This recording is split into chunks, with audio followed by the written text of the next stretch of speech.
Hello, listeners. Welcome back to another episode of the No Nay Never podcast. I'm your host, Natalie Bromley, and this week we are looking back on that defeat at home against the likely champions-elect Arsenal. It wasn't that difficult an afternoon, but it did result in a loss to Burnley and a couple of goals going past Martin Dubravka at the same time. I am joined this week by regular panellist Tom Whittaker and George Poole. Gentlemen, good evening.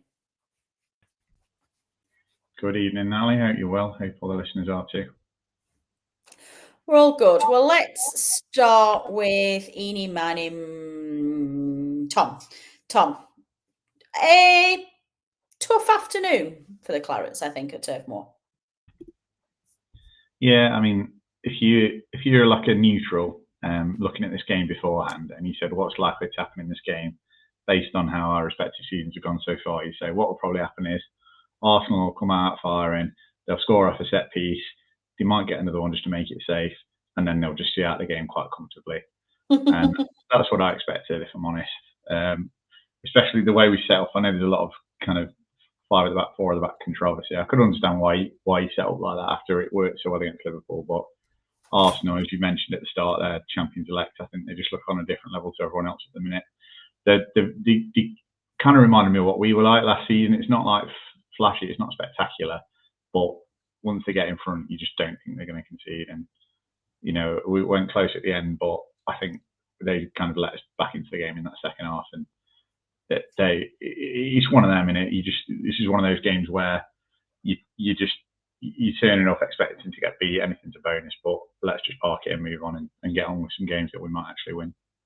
Yeah, I think that's a really good point. They did have shares. It is funny, isn't it, George, when you're in a division above and you suddenly go from being the team that bosses the league to the one that's just getting handed it to it. One of the comments that was made in our group chat this week, and one that I've debated on the BBC column this week, is to whether or not there's an element of self-fulfilling prophecy in Arsenal's approach this season, in that they've become the team that's famous for their set pieces and the way they play, which then has loads of stats and things which then, you know, like show that. Then opposition managers get drawn into it in their pre-match presses, and then it then becomes a thing. And then Arsenal get a corner and the crowd get a bit ooh, and then the defenders get nervous, and all of a sudden a goal is scored. And I do wonder to what extent this does become, as I say, a bit of a self-fulfilling prophecy. I think that's bang on the money. It's exactly what I said to my neighbour on the turf, Alistair. I said, you know, the more Arsenal keeps going from corners, the more they're going to. Because you saw it the first corner that we conceded, which obviously was the goal.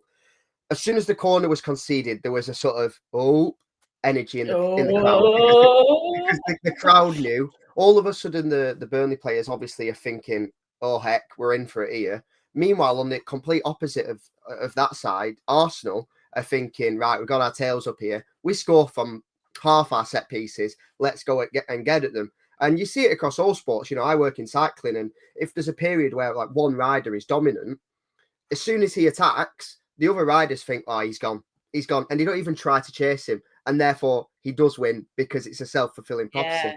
It's the same in football. So, yeah, I think with the set pieces with Arsenal, you could see it coming all day long. And I guess that's why it's all the more frustrating that the very first set piece we conceded, we conceded all at it. It really was frustrating, and it felt inevitable, and it did set the tone. Yeah. Sticking with you, George, I think one of the things that we wanted to look at, because I mean, it was a good game and it was an enjoyable game, and actually, it was one of the games where it didn't bother me watching a really good side at Turf Moor. Sometimes I just get really angry because I just want Burnley to win, and I don't like it when we get absolutely pasted. But Arsenal were quite a joy to watch. I think they do set up very well. They close you down very, very well, and their level of physicality and approach to the game is just very, very impressive to watch. So I did have quite a bit of time to sort of sit back and watch the game. I did enjoy it. But one of the comments that you made as well pre-match was that you thought that Burnley played even better this game than you thought they did against Wolves. And you were quite critical last week about the Wolves performance. Why do you think they played better against Arsenal? What was it about that performance that was better for you?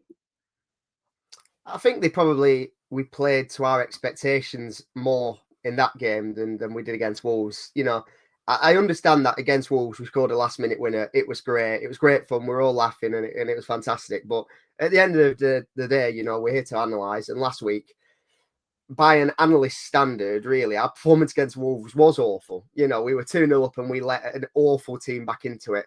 You know, we went on and got the winner. It was fantastic. Against Arsenal at the weekend, we always expected to lose that match. You know, Arsenal are on a real roll. I think we're all sort of sitting here, and whether it comes out in the wash, we're all calling them the champions elect because that's how good we're being at the moment. And yeah, to be honest, the first half wasn't all that enjoyable on Saturday. And I did think we were sort of a bit timid and we let Arsenal get the better of us. But in that second half, I thought we really gave it a go. We were a lot stronger defensively. We had a bit more progressive thinking going forward. And I just thought, by and large, at the full time, 2-0 against a team as good as Arsenal, it really isn't anything to be ashamed by. And I thought the actual second half itself was enjoyable. You know, it did have that feeling of, if we can get a goal, you never know, you know, because at 2-0, it's always a tricky scoreline because if the team who's losing gets a goal, there's a chance of them grabbing an equaliser, something out of nothing, a bit like how Wolves did to us the previous week. So, yeah, I just think I probably enjoyed, I came off that game on Saturday thinking, you know, we did okay, more than, you know, against Wolves. I was thinking, wow, we got lucky there and we got away with one. So I think that's probably why I think it was a better performance per se against Arsenal than against Wolves, if that makes sense. Yeah, I kind of get that. Tom, from your perspective, it was a busy afternoon, as we expected it would be for our defence. And there's a bit of a split opinion, I think, going on with our defenders at the moment. I think people are starting to realise the class that Martin Dubravka is in the moment. He's kept us in so many games, as it proved to be again in the first half on Saturday. I think could have been 3 or 4 if he hadn't have managed to get some decent saves going there. Hartman, I think, is Hartman and Tuanzebe to me are showing to be real class. Kyle Walker's Kyle Walker, and Steve is obviously who we absolutely love, albeit I thought it was a tricky game for Esteve at the weekend. I think he struggled in a few places. We ended up with 5 at the back again. We still shipped 2 goals because we just did. But it's an interesting game to look at where you put our defence right now. Who are the shine-out stars? And are we still in this situation where our centre-half is potentially a difficult position for us? I think at the minute, as you say, there's 3 of them pick themselves. You're always going to pick Esteve, and the fullbacks are obviously really good, and they're giving the team a lot, not just defensively, but going forward as well. I think we spoke last week about Ekdal versus Tuanzebe, and I think Tuanzebe's grown into it. To be honest, I thought that was his best game for us on Saturday. It's a different kind of game, of course, and I know the question marks that Richard raised last week were more about what he's like when he's on the ball, and obviously that's not as much of a question against Arsenal as it is going to be against some of the weaker teams in the league. But yeah, I think the big thing for him is his needing fitness, and the more he plays, the more match fit he's going to be, and I think you'll see more of him then. And Richard said it last week. I think he said he thinks he's probably got the highest ceiling of any of the other centre-halves play along with Steve, and I'd agree with that. So yeah, I think that works. I suppose the bigger question mark is playing Laurent there, and I suppose if you're playing that 5 at the back, the thinking is obviously Laurent's a midfielder, so he can step into midfield and make it a 4 when you've got the ball. But you know, I don't want to go. I always feel really bad when I have a go at Laurent because he seems like a lovely bloke, and you can't fault his effort, you can't fault his work rate, but I just don't think quality-wise he's good enough to be playing in the Premier League, and I don't think he gives you that much on the ball when he's playing midfield, certainly not at this level. So for me, if we're going to play 5, I think I'd rather just go 3 out-and-out centre-halves, and I'd trust any of them as much as Laurent, to be honest, to be stepping up into midfield.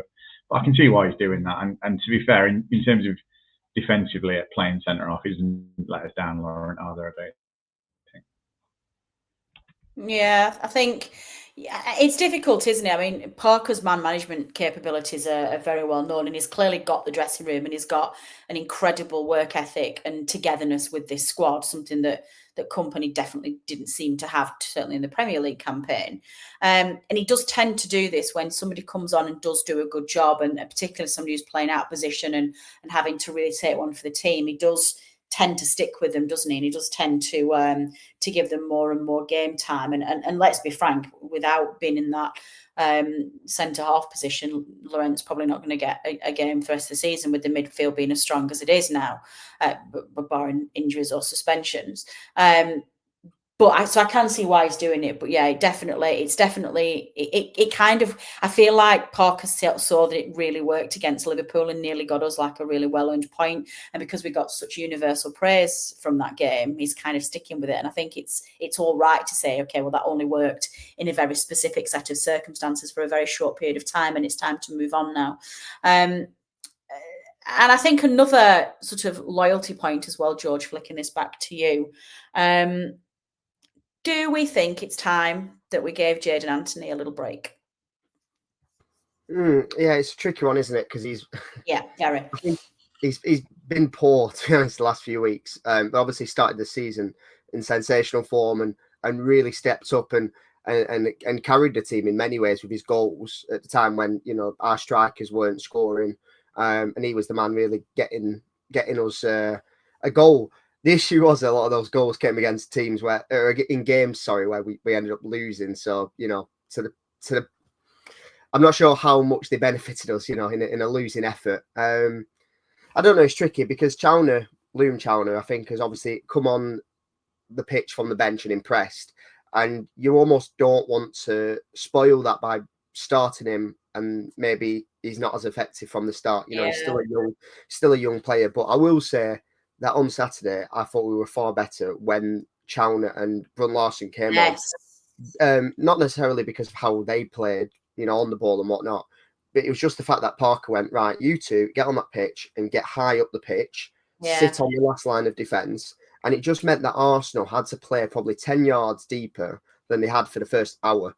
So, you know, it wasn't necessarily what Chowner or for sure what Brun did on the ball. It was just the positional play, getting two men high up the pitch. And it really did change the game. I thought we grew into it from that point on. We had a lot more of the ball. We were a lot higher up the pitch. We weren't just sitting back and sort of letting Arsenal have wave after wave of attack. So I think, you know, hats off to Parker for that one. It wasn't just the personnel he brought on, it was the tactical switch. So I'm probably not answered your question there. But for me, I'm not in any rush, to be honest, to start Chowner because he has been effective from the bench, and Anthony started the season so well that, you know, it's only a matter of time before he sort of gets that click back. You know, sometimes it's just a momentum and a confidence thing, isn't it? So yeah. And to be honest, looking at our bench, it's not like we have, you know, an outstanding options anyway to replace him. Who we need to start from the very beginning. You know, Chowner's a youngster. Brun Larsen's, you know, seemed off it, to be honest, this season compared to how he was. He was good at Saturday though when it came on. I thought it was exceptional when it came on. I thought he was all right. I've struggled to see, you know, what he's brought, to be honest, this season. Apart from obviously his fantastic defensive work rate. So yeah, for me, there's no outstanding candidates. Yeah, I think where Jadon Anthony is concerned, I think it's difficult, isn't it? Because he was the one where we wondered whether he would step up. He came with a promise that he would be able to step up, and we wondered whether or not he would be good enough for the Premier League. And then he answered that question very, very quickly in the early stages by having some really great performances and really stepping up very, very quickly. And all of the comments that I've seen about giving Anthony a break, Thomas, I do wonder whether he's almost been a victim of his own success, in that because he did start so well and he seemed to be able to step up very, very quickly. And the reason why I'm asking this as well is because I'm going to pose the same question about Zian Fleming as well. I put Zian Fleming in the same category. Question marks about whether they'd be able to step up. They did. Are fans therefore judging them unfairly on the promise that they showed in a couple of games, rather than giving them the patience to be able to step up a bit more controlled, I guess? Yeah, it's a good point about Anthony, actually, because I think, is it 4 goals in 10, which is a really good return. Yeah, exactly. Especially when you're not even a striker. And probably if he'd scored, say if he'd gone like a goal every 2-3 games, something like that, and it was a bit more spread out, you'd probably not even be questioning it. But because it's like a 4 or 5 goal game goals right now, Yeah, that's right. It's a bit more question, and he's not played well in the last few weeks. But I think any one of those three front positions, especially against Arsenal, you're on a hard into nothing really, aren't you? The way we're playing, we're very deep. He's having to do a lot of donkey work. But the centre forward is, both the wingers are. How many? If he was missing like sitters every week, that'd be one thing, wouldn't it? Or if he was getting put through one-on-one and like Brun Larson has in the last few weeks and not got on the end of stuff, or not been able to turn it into a chance, that'd be one thing. But I do think like some of his work on the ball in the middle of the park hasn't been great, but it's not really his game. And yeah, for me, I think it comes down to exactly what George said. It's like, if you're going to drop Anthony, who are you going to replace him with? I think I wouldn't mind seeing Chowney get a start, but then then you're playing Brun Larson, who hasn't been any better than Anthony. So maybe, I suppose you could say Edwards. Thought Edwards was quite good when he came on, but whether he can do 90 minutes, I'm not sure. And it's the same. You mentioned Fleming as well. Sorry to go on, but I think it's the same with him, isn't it? It's like Foster, Fleming. Is there that much between them? The different kind of players, aren't they? But in terms of goal return, I don't think one's going to really outscore the other this season if they play the same amount of games. And Bro, again, looked all right when he came on, but obviously not up to speed yet. So it's not as if it's not like a situation with when we had Joe Hart in goal a few years ago, and you've got someone who's obviously much better on the bench that you're just crying out to play instead. So I think with what we've got, I don't mind Anthony. And if it was, if he has another couple of bad games, if there's a home game coming up where you need to win, perhaps, you do think about using him as an impact sub. But he's never really been that in his whole time here, has he? He's always been a starter. He's obviously one of Parker's men.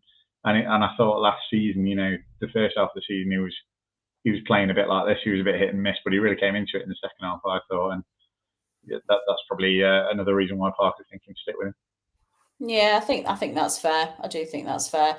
Obviously, you mentioned already, Tom, Marcus Edwards coming on. That was nice to see him getting on the pitch. We could do with getting him up to full strength. And a friend of mine sent me a message who was watching the game at home, and basically, without having the context of the injuries, basically just said, like, why on earth is Edwards not starting every single game? Is the only creativity you have in your squad? Which I think is a little harsh. I thought Brun Larson did very well. I thought he was great when he came on. But given what was obvious to me in the game when he came on, Tom, was just the difference in physicality that Edwards has. And there's nothing he can do about this. It's just, he's physically smaller than a lot of it. But when he was up against the absolute athletes in that Arsenal squad, I do wonder, for all of his creativity and the way his mind works and his promise in terms of being proactive and creative, how much of an impact he can make in this league. I mean, do we see that as being something that might be a challenge for him, or do we think he's got a role to play in this team? I think Arsenal are a bit of a special case in terms of the physicality. I mean, it's just like 11 wardrobes, wasn't it? That really athletic wardrobes swarming around the pitch. Well, 10 wardrobes and Saka, let's say. But yeah, they were a really physical side, weren't they? 10 wardrobes and a chest of drawers, maybe, for Saka. That's the title of the podcast sorted. Thanks, Tom. Yeah, so I think anyone's going to struggle to impose themselves on that game physically with that team. And I think it made sense to bring him on in that, because it's a game where it doesn't really matter if you concede again. You're just looking for that little bit of creative spark. We nearly had it, obviously, at the end with that free kick that hit the post. That's really unlucky. I think you are right, though, generally speaking, about I think it's part of the physicality and it's part of the work rate. And I think when we don't have the ball, he's effectively a passenger, isn't he, Edwards? And there's not many teams we can afford to play this season where we can afford to carry a passenger, I don't think. I think that's all it is. And to be fair as well, when he came in, we were all really excited about him. But the last kind of couple of months of the season and then the start of this season, he has flattered to deceive as well, hasn't he, really? And like I would say, if you look at the goals, assists kind of output, Anthony, he's not as much of a talented footballer, I don't think, as Edwards. He's not got the same level of ability. But in terms of his output, it's better, and that's, you can't really argue with that, I don't think, if you're Edwards. I would like to see him, it would have been great to bring him on against Wolves, for example, 10 minutes to go, and if, have a bit more of a go that would have been a game where he could have just made. Obviously, we didn't need him in the end, but he could have been a difference maker there. You know, if it's 1-1 with 20 minutes to go against West Ham, bring him on. But that's another one, I think, where if we're 1-1 away at West Ham with 20 minutes to go, it's going to be Josh Laurent on and go 5 at the back, isn't it? And that's another problem that Edwards has got. Not only that we can't necessarily afford to have a passenger or a kind of someone who creates but doesn't give you a lot off the ball in many games this season, but also there ain't going to be many games this season where we're throwing on attackers to really have a go at it in the last 20 because the manager's just not that way inclined. And this was one where it was almost a free hit in that last 20 minutes. And I think Spurs is the only other game that's come on this season, and that was a similar kind of scenario. So, yeah, it's a shame because he's obviously a really talented player, and we've not even mentioned probably the other big creative force that we could have in the squad, which is Mike Trezor. He's kind of even further down the pecking order, isn't he? But why wasn't he on the bench at the weekend? Is he injured? Like, what is going on with this guy? Like, why isn't he there? I mean, I don't understand why he wasn't involved in the match of the weekend, unless he's completely. Who would drive him on the bench? Who would drive him on the bench instead of Natalie? Because for me, there's no spot for him. Can we not drop one of the? Let me just have a look at the bench from the weekend. So, yeah, I think just to fill this dead air, I think this is the issue with him, isn't it? Is that he's clearly not. He's clearly not favoured by the manager. Like that's evidence. The fan forum the other week, there was the obvious question to the club owner. Where is he? Well, he's fit and ready to play, but it's a manager's decision, which it should be. So I have no qualms with that. And if he's not been fancied by Parker, wasn't fancied by Company. He's clearly, I'm sorry to break it to all the Burnley fans who are getting excited because of some, CCTV footage that he's posted on his Instagram. He's clearly not playing well enough in training to earn his spot on the bench. And for me, Edwards came on, he did okay at the weekend. And like Tom says, there's a player there. He's done well for us in the past. He deserves that spot on the bench. The other guys on the bench, you've got Hannibal, who we've not mentioned yet, but I thought he was fantastic when he came on, at the weekend. So for me, it's one of them. Yeah, you can get excited. Where is Trezor, Trezorection, and all this? Trezorection. There's no spot for him, on the bench, to be honest. No, you're right, George, and I think that's a really excellent point. I have now, and thank you for taking the baton there while I did a little bit of research, which I maybe should have done before the recording. So our bench of the weekend was Brun-Larsen, Edwards, Chowner, Brozier, Hannibal, Max Weiss, Ekdal, Lucas Perez, and Ashley Barnes. You can't drop any of those to bring Mike Trezor on. You're absolutely right. And all of those. You could maybe drop Ashley Barnes to bring Mike Trezor on. You'd think a £15 million midfielder might be a slightly better. But then you've got no other striker. What happens if Fleming goes down with a knock or gets if he gets sent off? What if Fleming goes on with a knock? Or what if we by some miracle had gone 1-0 up? And it's you're right. You've got to get Trezor thing, because at one point, if the score hadn't been 2-0, that game would have been a great game to bring Ashley Barnes on, just to get some elbows in there and start roughing the disruption factor that Ashley Barnes brings that you just don't expect. He's such a loose cannon. You have no idea what Ashley Barnes is going to do. So actually, if the game had been closer, if it had only been 1-0 or even 0-0, he would have been perfect to bring on in the last 10 minutes. But all joking aside, I think George makes an excellent point there. I think there is no place for him on the bench, which is the only weird thing about it there is because I think it's a fair point. But then why is he still here? Paid £15 million for him. He's barely kicked him for 3 years. Why have they not just sent him out on loan or sold him? I don't think anyone wants him, Tom. I don't think anyone wants him. And I think the issue is now it's long-term injury. Well, he's not played in so long. If you're reaching out to any club and saying, hey, do you want this guy? And they go, all right, well, show me anything of him in the last 2 years. Oh, well, we've got 15 seconds from a game against Cardiff in the FA Cup, maybe. And apart from that, what are you selling to clubs? He's a bit with a long-term injury as well. He's difficult. He's not going to pass a medical. That's the other problem with that as well. Well, you can say the same thing about Broya, couldn't you? And we paid $10 million for him. Broya's not been out but he's got a more up-to-date record than, and his injury wasn't as long as Trezor's, I think. I don't know. It's the oddest. It's one of the oddest quandaries in modern football is the Trezor situation. But new Remco van der Schaaf, isn't he? His what? Sorry. He's the new Remco van der Schaar. He I remember absolutely him. is. That's where we are. He could be. He could be. Imagine if, like back in the day, Jelle Vossen hadn't been sold within like 8 weeks of arriving at the club. You know, this could have been Jelle Vossen under Dyche, and he just completely goes missing. I'd forgotten about that. Jelle Vossen. Our best bit of business with Vossen by realizing he wasn't a fit and just getting rid of him immediately. No messing around. In, out, see you later. Like, yep, nope. It was like I love that meme where the granddad from The Simpsons walks in and gets his hat and walks back out again. It's like if I could get away with it, I'd play it on the video, but I don't know if I can. But yeah, all good.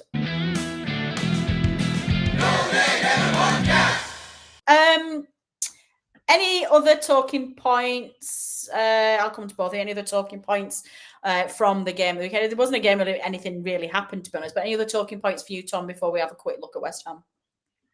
Well, I was a bit annoyed about this at the time of the game. I sit in the gym in my cuppa, and the corner that Arsenal got for the first goal didn't look like it had gone out to me.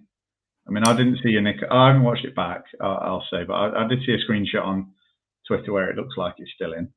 But it's been interesting because there's been a big brouhaha this weekend, hasn't there, from Dyche complaining about Man United scoring off a corner that didn't go all the way out, and they're talking about, not that I want them to be checking every throw-in and goal kick on with VAR. It slows the game down enough as it is. But I did think, and it's typical of the kind of refereeing we get against these teams, didn't look like all the balls gone over all the line to me. There's no way the ref knows either way, but he could not wait to give Arsenal a corner. And then, as we've been saying, when Arsenal get a corner, they're normally going to score, aren't they? And then I thought we'd been doing really well in the game until that period. And then it was like such a soft, cheap corner. And then, then the game's gone into it pretty much straight away. So that was a bugbear. That was a bugbear for you. Can I just pick up on that before we come back to you, Tom? Just because I sit in a different position to you, so we're sort of like that in the ground. From where I looked out, it looked like it had gone well out. To the point where the question mark that we had over the throw-in was whether or not it had actually come off any Burnley player. So not whether it went out of play, whether or not it should have just been a goal kick.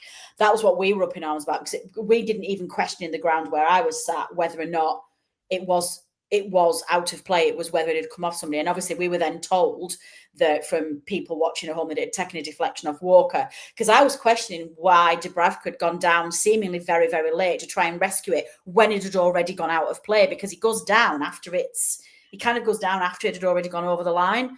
And I think he'd spotted it had come off Walker, so he went down to get it just in case. So I'd be interested to see if there is any footage of that, because where I was sat in the ground, it looked like it had gone well out.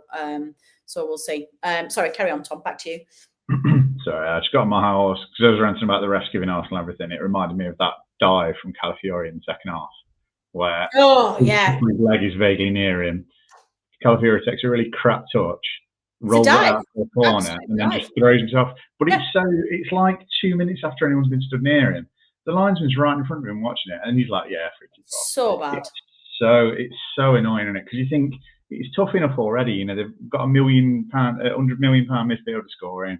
They've got their £80 million centre forward scoring, and then they'll get all the decisions as well. And you just think, yeah, it is. It is really frustrating, and I think it's something that we raised. We were invited to a meeting with PGMO and the Premier League's Chief Operating Officer not so long ago at the Turf, which we will update you with on at some point when I get a chance to talk about. It was a bit of if I'm honest, it was a bit of a PR roadshow by PGMO to get to get fans on board with VAR, and I think they walked into the wrong room at Turf Moor.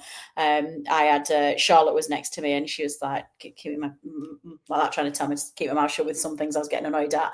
But a couple of things that have come out of that, we did challenge them on their big club bias, and we basically threw it back to them and said it's impossible for you to stand there and categorically say that big clubs don't get some kind of subconscious bias, because the evidence that we can see with our own eyes tells us. And that felt like one of those decisions, both of the corner ball and the free kick as well for the dive. It just felt like we were never going to get those decisions.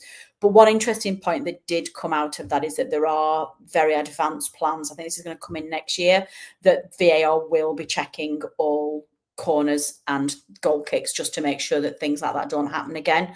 But the way they said it, and I think this is fine, I think how it's going to work is something along the lines. There's something between 3 and 6 video assistant referees looking at every single angle of the game all the time. So they will know straight away. They will know within a second. And I think effectively how it's going to work is, if I remember correctly, the referee will just give a decision. So say it's a goal kick and it just carries on. If he gets a ping in his ear of something saying no, or just one ping, whatever the alert is, he changes his mind. There won't be any stopping play. There won't be any reviewing. By the time either the goalkeeper's got the ball to start taking a goal kick, or the attacking player's gone to take a corner, he'll have already had a ping in his ear if it's the wrong decision. If he hears nothing, they just carry on. So it's definitely not something that's going to hold up play, and it won't be something that's dissected to the extent that everything else is at the moment. But I did find that quite interesting. So I think when it's something that's an objective decision, like the offside rule or that goal line technology, I think that's what we should be using VAR for. Sorry, do you want to finish that point, Tom? You've gone off mute. Just as I was about to jump in with George. Oh, sorry. No, go on. I was putting myself on mute. No, I mean, if I start going on about VAR, we'll be here all day. And we should do a next international break after next weekend. We should do an international break. Tom's view on VAR. That'll be we'll like set aside an hour and a half podcast. George, any finishing remarks from you before we have a quick look at West Ham?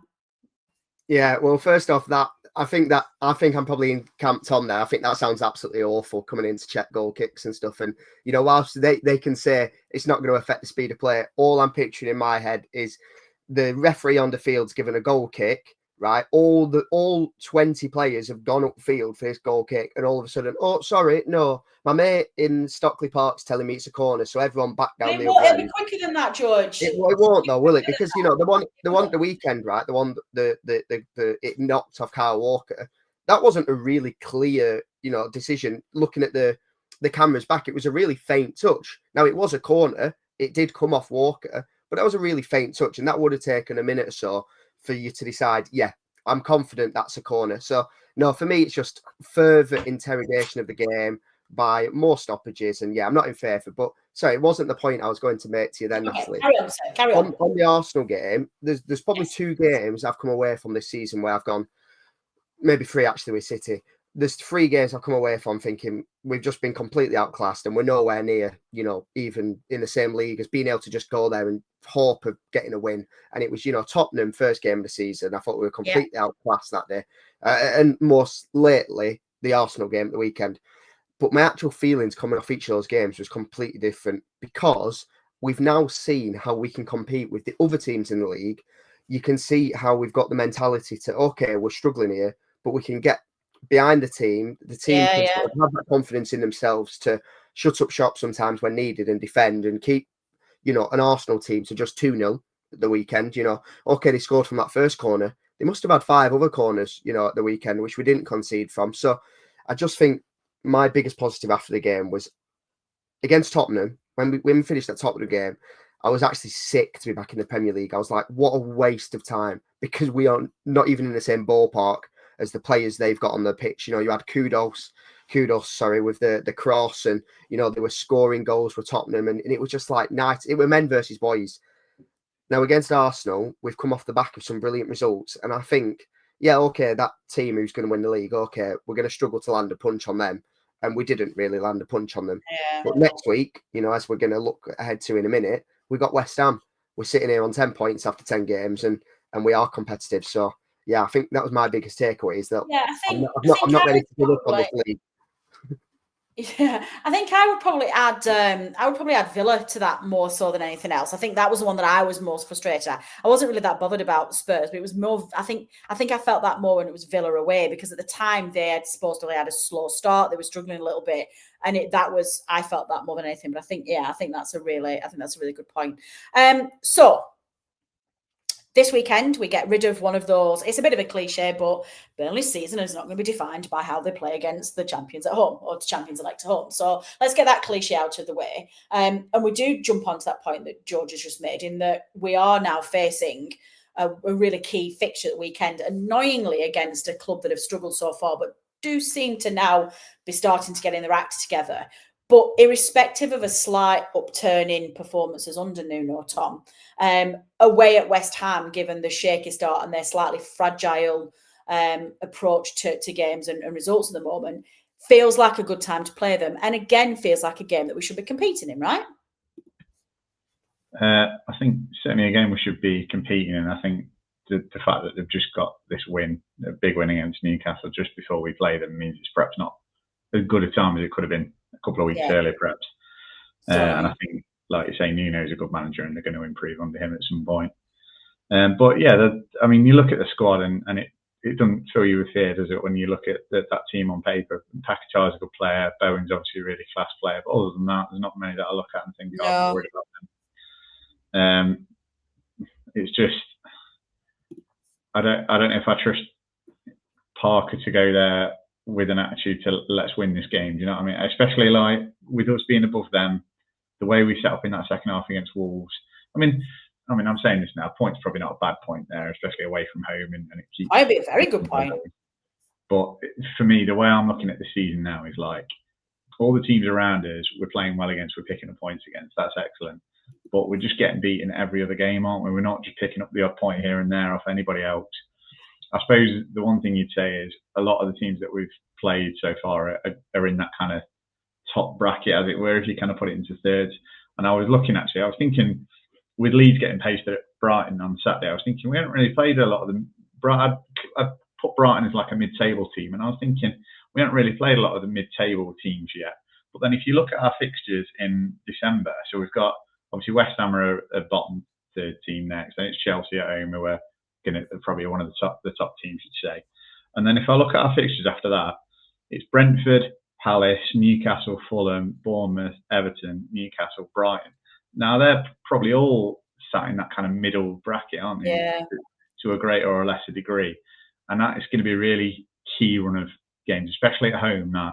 Because I don't know if we really know how good we are compared to those teams yet. I think we've not played them, have we? Really? That's it. Yeah, you could maybe say Man United. I suppose you perhaps put in that bracket. Forest, maybe.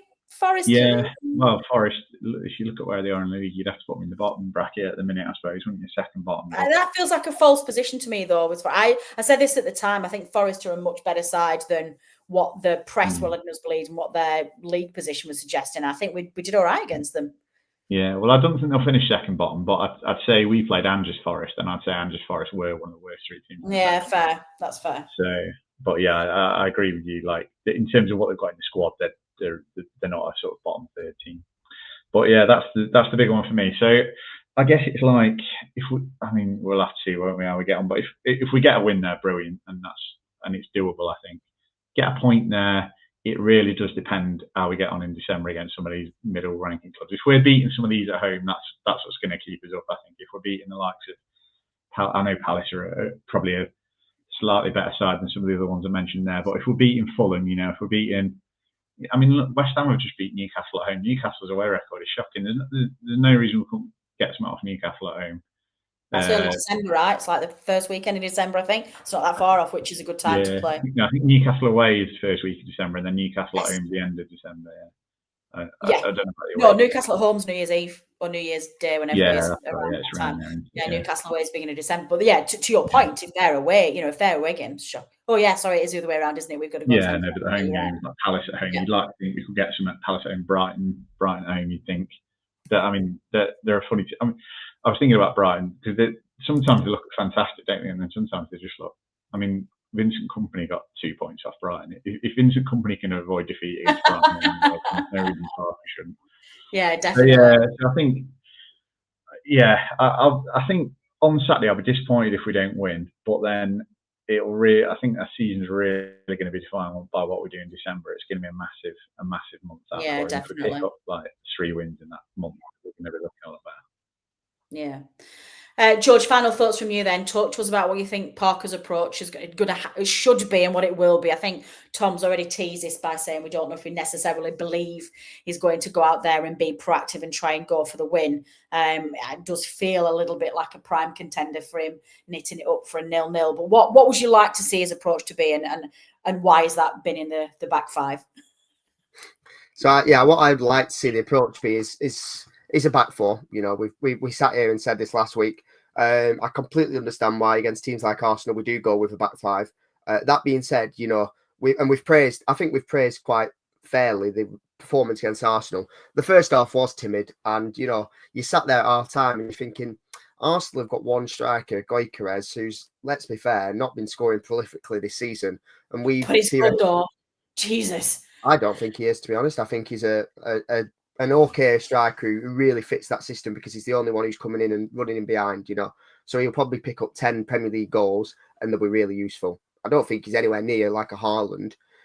So you've got one striker and we theoretically had 3 defenders up against him whilst their midfield was sort of being able to really get on top of ours. So, yeah, I just sat there at half time at the weekend and thought, I wish I could see that four-man defence and a bit more in midfield. But that's by the by. Looking to West Ham, I really would like to see 4 at the back and us being able to control and dictate that midfield. You know, against Newcastle, West Ham picked up a good win there, and you saw Freddie Potts, who's coming into the team, really stamped his authority on the game. If we can neutralise him in midfield and get our Florentino, Leslie and Cullen triangles together, we can really overrun them. They're a team who this season have shown not an ounce of athletic ability, physicality, speed. You know, they got torn to shreds on, I think, at Monday Night Football the other week with Jamie Carragher just saying they're one of the worst physical teams I've seen over the last decade in the Prem. And I think that's their real weakness. They look an aged team. They look something devoid of inspiration, of confidence. And I think we should be able to go there, play on the front foot. And I'm not saying kill them off in that they're going to get relegated if they lose, but they're looking in a really tricky position if they can't, pick up a win at home against a relegation rival in Burnley. And, you know, we're looking at that table now and you're thinking Wolves are gone and you're just hoping that West Ham can join them and then maybe it's Leeds. But if you know, West Ham, say, beat us at the weekend and go on a roll, West Ham are a big club and they're a team that can get on a roll. And all of a sudden, if they're out of the realms of reach, you know, you're looking at Wolves and 2 others, and it's hard then to see 2 worse teams than us. So for me, I want us to go there, be positive, play on the front foot, and really take advantage of the fact that West Ham have got a really toxic crowd. You know, we remember when Barnes and Wood, and we went and won their 3-0 and they were pitching. My favourite away days ever. Loved it. Yeah, so, you know, we can really take advantage of that, and the fact that that team really is just not a match for many Premier League sides. We can get on top of them in midfield. So yeah, that's what I'd do. That's what I'd like to see. And if we can come away from that game with a win at the weekend, it would just be fantastic. And like Tom says, intrigued for December. It's a very good point, that, because those are the types of teams we've just not played yet, bar maybe Villa, who I probably would put in that mid bracket. But yeah. Yeah, I put Villa in maybe the top end of that bracket, but there you go. Well, when I record the preview show on Thursday night with Dave ready for the weekend, I will tell him that you heard it here first. George has now put this in a must-win game category because having 2. His head's going to come off. His head's going to come off when you tell him that. I cannot wait, and I'm going to tell him there. Gentlemen, thank you very much for your appearance this evening, for your comments, for your time. Really fascinating stuff, and I really appreciate your time here. Listeners, that's all we've got time for. As I said before, Dave and I will be back at the weekend with a preview show looking ahead to that key away trip, that must-win game at West Ham. If you are heading down there, then do have some safe travels.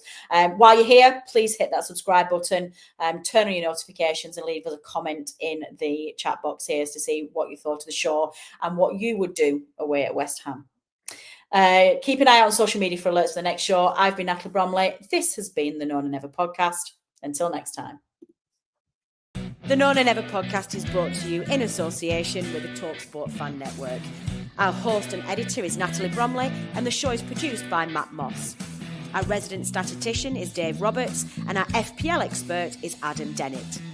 The Analysis Show team is collectively Tom Whittaker, Rich Steele, George Poole, Charlotte Rigby, and Adam Dennett. Our music is provided by George Gaskell, and our newsletter team is headed up by Jamie Smith. If you don't already, you can subscribe to our newsletter by visiting nonanever.substack.com. Thanks as ever go to our partners talkSPORT. We are proud to be associated with the talkSPORT Fan Network.